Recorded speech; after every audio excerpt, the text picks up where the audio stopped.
Cake तो मैं अक्सर बनाती रहती हूँ, लेकिन ब्लैक फ़ॉरेस्ट केक कभी नहीं बनाया था। कई दिनों से सोच रही थी, तब तक बेटे की बर्थडे भी आ गई। तो सोचा आज उसे सरप्राइज़ देने के लिए ब्लैक फ़ॉरेस्ट केक ही बनाती हूँ। लेकिन केक की खुशबू ऐसी फैली कि सरप्राइज़ सरप्राइज़ नहीं रहने पाया। भेद खुल गया और होममेड केक काटते टाइम बेटे के चेहरे की खुशी देखने ही लायक थी। और ब्लैक फ़ॉरेस्ट केक बनाना इतना आसान है, ये तो मुझे बनाने के बाद पता चला। आप भी ज़रूर ट्राई करके देखिएगा। सबसे पहले मैंने यहाँ पर आधे कप से थोड़ी-सी ज़्यादा पिसी हुई चीनी ली है। इसको मैं एगलेस बना रही हूँ, इसलिए आधा कप फ्रेश दही लिया है। अगर आप अंडों वाला केक बनाना चाहते हो, तो दही को रिप्लेस करके 2 अंडे ले लीजिए। अब इन 2 चीज़ों को हमें अच्छी तरह मिक्स कर लेना है। दही बिल्कुल फ्रेश लीजिएगा, पुरानी बासी या खट्टी दही से केक का टेस्ट बिल्कुल ख़राब हो जाएगा। अब हम इसमें 3 टेबलस्पून मेल्टेड बटर डालेंगे। ये सॉल्टेड बटर है, इसलिए केक में वो जो 1 चुटकी नमक डाला जाता है वो हम नहीं डालेंगे। आप इसके रिप्लेसमेंट में मस्टर्ड ऑयल छोड़ के कोई और सा भी ऑयल ले सकते हैं, लेकिन तब हमें ड्राई इंग्रेडिएंट्स में 1 चुटकी नमक भी डालना होगा। अब इसी मिक्सचर में 1 टीस्पून वेनिला एसेंस भी मिला दीजिए और इन सारी चीज़ों को अब बहुत अच्छी तरह से मिक्स कर लीजिए। आप किसी चम्मच, स्पैचुला या फॉर्क से भी मिक्सिंग कर सकते हैं, लेकिन विस्कर से करेंगे तो ज़्यादा अच्छी तरह से होगी और जल्दी हो जाएगी। अब हम इसी बोल में सारे ड्राई इंग्रेडिएंट्स भी मिला लेंगे।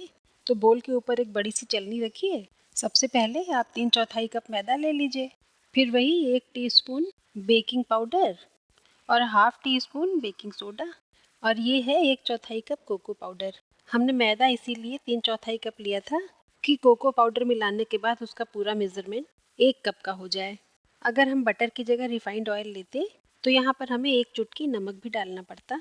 अब इस पूरे ड्राई इंग्रेडिएंट्स को बोल वाले वेट इंग्रेडिएंट्स के ऊपर शिफ्ट कर देंगे। इससे अगर कोई एक्स्ट्रा पार्टिकल होगा तो वो भी छन जाएगा और सारा फ्लोर वगैरह बहुत अच्छी तरह से फ्रैक्शनलाइज हो जाएगा और इसमें एयर स्पेस हो जाएगा।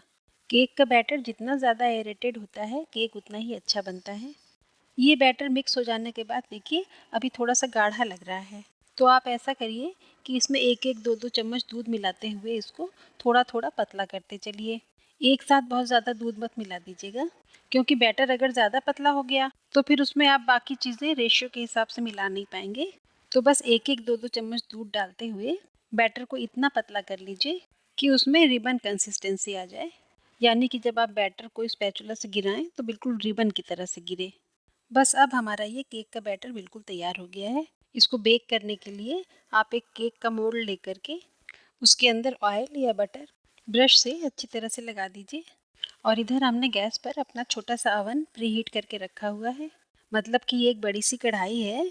इसके अंदर आप कोई ग्रिड या स्टैंड या ये सब ना हो तो एक क्वार्टर प्लेट ही उलट कर रख दीजिए और हाई टू मीडियम फ्लेम पर इसको कम से कम 5 मिनट तक गर्म हो जाने दीजिए।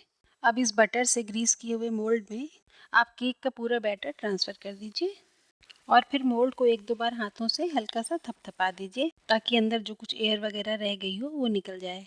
और अब इसको इस प्री हीटेड कढ़ाई में स्टैंड के ऊपर ठीक से रख दीजिए और फिर किसी ऐसे ढक्कन से ढक दीजिए जिससे कढ़ाई बहुत अच्छी तरह ढक जाए और कहीं से हीट निकलने की जगह ना रहे। अब इसे कम से कम 40-45 मिनट के लिए मीडियम टू हाई फ्लेम पर बेक होने दीजिए। वैसे आधा घंटा बीत जाने के बाद आप चाहें तो एक बार इसको नाइफ से या टूथपिक से चेक कर सकते हैं। अगर केक पूरी तरह बेक नहीं हुआ होगा तो टूथपिक गीला निकलेगा। यहाँ पर मैंने 45 मिनट के बाद चेक किया और चाकू बिल्कुल साफ सुथरा निकल आया। यानी कि हमारा ये चॉकलेट केक पूरी तरह बेक हो चुका है। और इसकी आइसिंग में जो क्रीम यूज़ होती है वो भी आज मैं घर पर ही बनाऊंगी, इसलिए वीडियो अभी आगे भी देखिएगा। ये मत सोचिएगा कि केक बन गया, काम पूरा हो गया। लेकिन क्रीम बनाने से पहले ब्लैक फॉरेस्ट केक की लेयरिंग बनाने के लिए हम थोड़ी सी चेरी या क्रैनबेरी काट कर रखेंगे और उसी चेरी का सिरप भी बनाएंगे। मैं यहाँ पर क्रैनबेरी यूज़ कर रही हूँ। सबसे पहले तो आप इसको छोटे छोटे टुकड़ों में काट लीजिए और इसमें से करीब 2 टेबल स्पून क्रैनबेरी लेकर एक पैन में इसे आधे कप पानी के साथ बॉयल करेंगे। करीब 2 मिनट तक बॉयल हो जाने के बाद फ्लेम को ऑफ करके आप इसका सिर्फ सिरप किसी बोल में निकाल कर रख लीजिए और क्रैनबेरीज या चेरीज जो भी आपने लिए हैं उसको भी अलग कहीं रख लीजिए। और चलिए अब हम आपको दिखाते हैं कि केक की आइसिंग के लिए यूज़ होने वाली महंगी क्रीम घर में ही हम कैसे बना सकते हैं। तो इसके लिए एक पैन में आप ½ लीटर दूध लीजिए और इसी बात पर फटाफट वीडियो को एक लाइक दे दीजिए। ब्लैक फॉरेस्ट केक की ये आसान सी रेसिपी अगर आपको अच्छी लग रही हो तो आप अपने फ्रेंड्स एंड फैमिली के साथ शेयर भी कर दीजिएगा। ये दूध जब बॉयल हो जाएगा तो इसे हमें फाड़ना है, तो इसलिए आप 2-3 टेबल स्पून पानी में 1 चम्मच के करीब विनेगर या नींबू का रस मिलाकर रख लीजिए और दूध बॉयल हो जाने के बाद फ्लेम को ऑफ करके तब इस दूध में ये विनेगर वाला पानी धीरे धीरे करके मिलाइए, तब तक जब तक कि दूध फट न जाए। दूध फट जाने के बाद अब आप एक बड़ी सी छन्नी पर महीन कपड़ा रखकर इसको छान लीजिए। छान लेने के बाद इसको एक बार आपको साफ पानी से धो भी लेना है ताकि इसमें से विनेगर की महक और टेस्ट निकल जाए। अब ये जो कपड़े के ऊपर छेना इकट्ठा हुआ है, इसको इसी कपड़े में लपेट कर एक बार हाथों से दबाकर अच्छी तरह से इसका पानी निकाल देंगे और फिर कपड़े में ही पनीर को अच्छी तरह से फोल्ड करके ऐसे ही छन्नी के ऊपर ही 10-15 मिनट के लिए कोई बाहरी सामान रख देंगे ताकि छेने में से थोड़ा सा पानी और निकल जाए। इसका हमें पनीर तो बनाना नहीं है, इसलिए बस 10 मिनट के बाद ही ये बाहरी सामान हटाकर देखिए छेना अच्छी तरह से सेट हो गया है।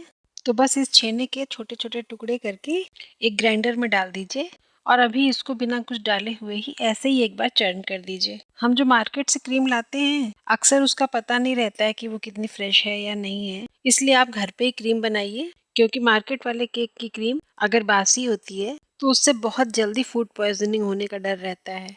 ये देखिए जब हम ग्राइंडर में छेना चर्न करते हैं तो ये इस तरह से बिल्कुल मिक्स हो जाता है।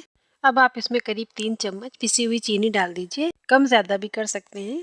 3-4 चम्मच दूध मिलाइए और अगर आप मेरे चैनल पर पहली बार आए हैं तो सब्सक्राइब भी कर लीजिए, क्या ही बुरा है। दूध डालने के बाद आप इसमें आधा कप मिल्क पाउडर भी डाल दीजिए और सारी चीज़ों को एक बार फिर से चर्न कीजिए। एक बार चम्मच से चलाकर देखिए, अगर आपको कंसिस्टेंसी थोड़ी गाढ़ी लग रही हो तो 2-3 चम्मच दूध और डाल लीजिए और फिर से चर्न कर लीजिए। ज़्यादा दूध एक साथ मत डाल दीजिएगा, क्योंकि क्रीम अगर पतली हो जाएगी तो फिर इससे आप आइसिंग नहीं कर पाएंगे। और अब देखिए इस बार बिल्कुल सही कंसिस्टेंसी की क्रीम बन गई है। अब इसको आप ग्राइंडर के जार में से किसी दूसरे बोल में निकाल लीजिए और चम्मच से ही खूब अच्छी तरह से विस्क कर दीजिए। और आप देखिए कि चम्मच से विस्क करते करते 4-5 मिनट के अंदर ही ये क्रीम बिल्कुल फूल जाएगी और वॉल्यूम में लगभग दुगनी हो जाएगी। देखने से ही लग रहा है कि ये कितनी ज़्यादा हल्की हो चुकी है। और आप इसका टेक्सचर देखिए, आप मार्केट से जो व्हिपिंग क्रीम लाते हैं बिल्कुल वैसी है या नहीं। आइए अब हम केक को डिमोल्ड कर लेते हैं। इसके लिए आप चाकू के मोटे वाले किनारे से केक की साइड्स को मोल्ड में से थोड़ा हल्का हल्का स्क्रैप कीजिए और फिर किसी प्लेट से ढककर मोल्ड को उल्टा कर दीजिए। हाथों से हल्का सा थपथपाने पर ही बस केक निकलकर प्लेट में आ जाएगा। और ये देखिए कितना super soft spongy chocolate cake बनकर तैयार हो गया है। ये कितनी अच्छी तरह से राइज हुआ है और अभी जब हम केक काटेंगे तो आपको दिखाएंगे कि अंदर से भी ये कितना ज़्यादा स्पंजी है। नहीं मतलब मेरी बर्थडे नहीं है, केक मुझे नहीं काटना है, मैं तो इसमें सिर्फ क्रीम की लेयरिंग करने के लिए केक को काट रही हूँ। तो यहाँ पर हमने केक को हॉरिजेंटली 2 टुकड़ों में काट दिया है। आप अंदर से भी देखिए ये अंडे के बिना भी कितनी अच्छी तरह से स्पंजी तैयार हुआ है। मैंने थोड़ा चौड़ा मोल्ड ले लिया था, इसलिए केक ज़्यादा ऊंचा नहीं उठने पाया और 2 ही लेयर तैयार होगी। आप अगर छोटा मोल्ड लेंगे तो केक काफ़ी ऊंचा बन जाएगा और फिर आप उसमें 3 लेयर्स भी कर सकते हैं।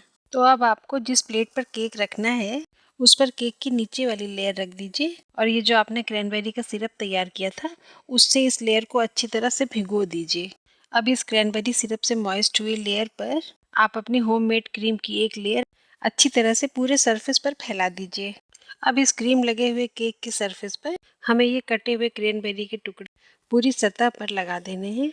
अब इसके ऊपर केक की दूसरी लेयर रखिए और इसका ऊपर का सरफेस काफ़ी चिकना है तो इसलिए इसको हम काट नहीं रहे हैं और इसके ऊपर भी अच्छी तरह से पूरी जगह पे क्रीम लगा देंगे। कई बार केक की ऊपरी सतह जब चिकनी नहीं तैयार होती है तो आइसिंग से पहले उसे चाकू से काटकर बराबर करना पड़ता है, लेकिन यहाँ पर केक की सतह खुरदुरी नहीं थी इसलिए हमने ऐसे ही उस पर क्रीम लगा दी।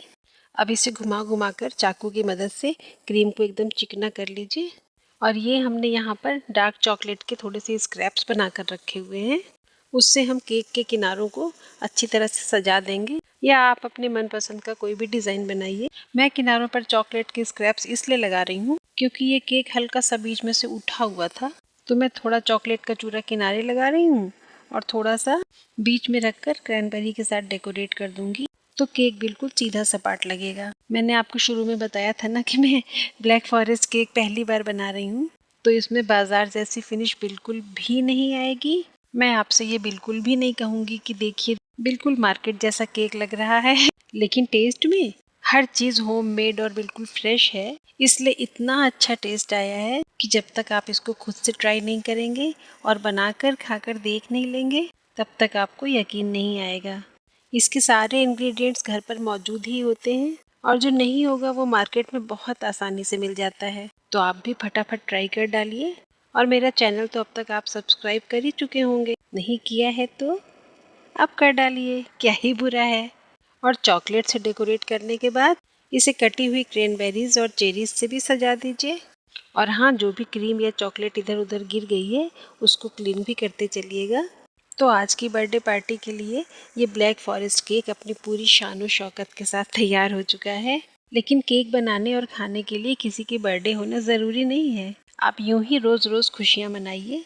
ब्लैक फॉरेस्ट केक ट्राई कीजिए, बनाइए और खाइए। और मुझे कमेंट करके ज़रूर बताइएगा कि इस आसान सी रेसिपी से ब्लैक फॉरेस्ट जैसा हाईली रेटेड केक बनाने में आपको कितना मज़ा आया। अगर आप ऐसी ही किसी हाई रेटेड डिश की आसान सी रेसिपी चाहते हो तो मुझे कमेंट करके ज़रूर बताइएगा। मैं आपके लिए उसको शेयर करने की पूरी पूरी कोशिश करूँगी। ऐसी ही कोई अच्छी सी रेसिपी लेकर फिर मिलते हैं। Bye bye and take care.